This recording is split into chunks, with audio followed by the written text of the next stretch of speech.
एक छोटे से कस्बे में एक बुजुर्ग आदमी अकेला रहता था। उसका नाम अमीन साहब था। उम्र के साथ उसके दोस्त, बीवी और बच्चे सब बिछड़ चुके थे। अब उसकी संगत बस एक सफेद कबूतर थी, जो हर सुबह उसकी खिड़की पर आकर बैठ जाता था।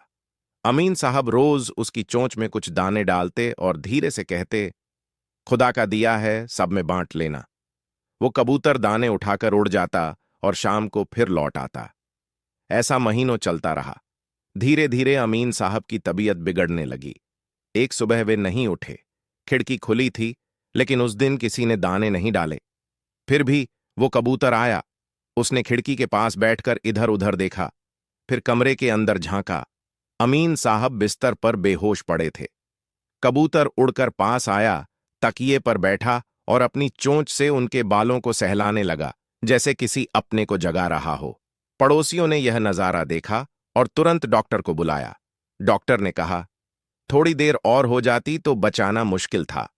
उस दिन से अमीन साहब हर नमाज के बाद अल्लाह का शुक्र अदा करते और कहते, इंसान तो रहमत भूल जाते हैं, पर खुदा कभी नहीं भूलता, चाहे वो कबूतर के जरिए ही क्यों ना हो।